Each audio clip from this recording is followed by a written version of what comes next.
এই পথ গিয়ে মিলেছে ভাওয়াল রিসোর্টের সামনে।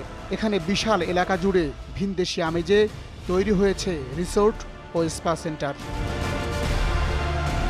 স্থানীয় লোকজন বলছে, এখানে একসময় গজারি বন আর খাল ছিল, এখন তা বিলীন। গাজীপুরে বন দখল করে গড়ে ওঠা একটি জুয়ার আসর আপনাদেরকে দেখাবো, যেখানে প্রতি রাতে কোটি কোটি টাকার হাত বদল হয়। আর এই কালো টাকাই কাল হয়ে দাঁড়িয়েছে বনের জন্য, আর মগের মুল্লুকে পরিণত হয়েছে গাজীপুরের ভাওয়াল বন। ভাওয়াল বনকে ঘুণে ধরেছে মনুষ্য আকৃতির এক ভয়ানক রূপের ঘুণ, যারা ভেতর থেকে কুড়ে কুড়ে খাচ্ছে এই বনকে। তার কিছু জীবন্ত প্রমাণ দিতে বনের নয়নাভিরাম পথ বেয়ে ছুটে চলছে খোঁজের গাড়ি। এই পথ গিয়ে মিলেছে ভাওয়াল রিসোর্টের সামনে। এখানে বিশাল এলাকা জুড়ে ভিনদেশি আমেজে তৈরি হয়েছে রিসোর্ট ও স্পা সেন্টার। স্থানীয় লোকজন বলছে, এখানে একসময় গজারি বন আর খাল ছিল, এখন তা বিলীন।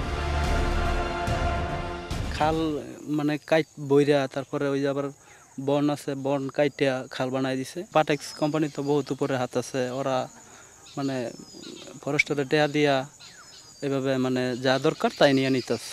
এই বিষয়ে তো আমি জানি না, আমি কিভাবে বলবো। চলতি পথে আম্বর গ্রুপের দখল খতিয়ানের দিকে নজর দেবে খোঁজ। সরকারি তথ্য বলছে, এলাকায় প্রায় 40 একর বন দখল করে এটি করা হয়েছে। পুরো এলাকায় তাদের 3টি প্রতিষ্ঠান। সারি সারি গজারি বাগান বলি দিয়ে দিনকে দিন তাদের চোখের সামনে বিষধর সাপের মতো ফুঁসে উঠছে প্রভাবশালীদের মিল কারখানা।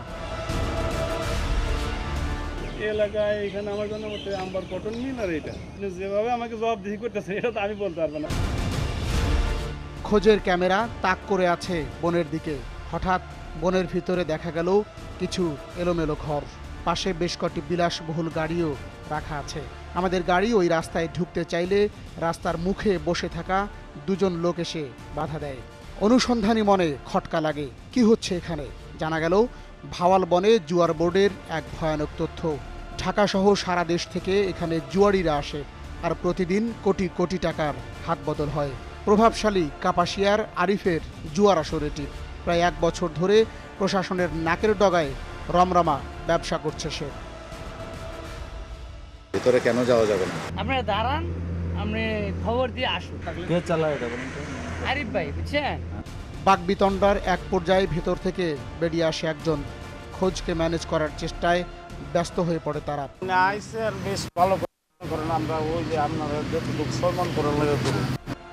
এবার আর বোঝার বাকি রইল না, তারা খোঁজ টিমের হাতেও নগদ ধরিয়ে দেওয়ার চেষ্টা করে। ভাই ভাই ভাই ভাই প্লিজ এটাই করেন, পরে ভালো কথা বলুন। ভাই শুনলে রাগ করবো যে খালি ভাই শুনলে যেটা বলতে সেটা করেন। আমি শুনেন, আর ভাই আমার কথা শুনে আমি যেটা বলতে সেটা রাখেন, এটা কোনো সমস্যা নাই। এই আরিফ ভাইয়ের তরফ থেকে এটা অন্য হিসাবে আপনি যেটা নিউজ যেটা করার ওইটা করেন, সমস্যা নাই। কথা বলবো, কথা বলবো। হ্যাঁ, থ্যাংক ইউ, কথা বলুন, থ্যাংক ইউ।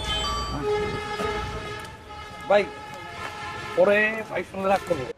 নিজেদের অস্তিত্ব টিকিয়ে রাখতে যেটুকু বন দরকার, ঠিক ততটাই টিকিয়ে রাখার ব্যর্থ চেষ্টা করছে বন রক্ষকরা। বন রক্ষা না করে তারা যে উদাসীনতায় ঘুমিয়ে পড়েছে, জেগে ওঠার পর হয়তো সেটুকু অবশিষ্ট থাকবে না। তাই অনেকেই বলছেন, বন আর বন নেই, সেটি এখন ক্ষুদ্র ক্ষুদ্র বাগানে পরিণত হয়েছে। পরিবেশবাদীরা বলছেন, জলবায়ু পরিবর্তনের এই সময়ে কমপক্ষে 25% বন থাকা প্রয়োজন, না হলে বেড়ে যাবে উষ্ণতা, ধ্বংস হবে জীববৈচিত্র্য। এই বন চলে যাওয়ার কারণে জলবায়ু পরিবর্তনের যে একটা বড় প্রভাব, উষ্ণতা বৃদ্ধি পাওয়া, তাপমাত্রা বৃদ্ধি পাওয়া, বাংলাদেশে কিন্তু সেটা আমরা খুব ভালো অনুভব করছি।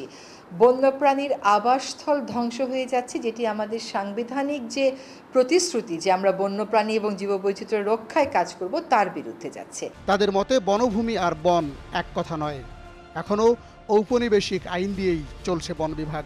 এখন সামাজিক বনায়নের নামে বন বিভাগ যেটি করছে তাতেও গলদ আছে। দুর্বলতাটা হচ্ছে শস্যের মধ্যে ভূত। কিছুটা বন যদি জিয়ে রাখা না হয়, তাহলে তো বন বিভাগের অস্তিত্ব থাকারই কোনো প্রশ্ন নাই। গাজীপুরের যেটুকুন বন এখনো বেঁচে আছে, সেটুকুন বন দেখলে আমার কাছে মনে হয় এইটুকুন বনকে বন বিভাগ বাঁচিয়ে রেখেছে শুধুমাত্র নিজের অস্তিত্বকে টিকিয়ে রাখার ক্ষেত্রে।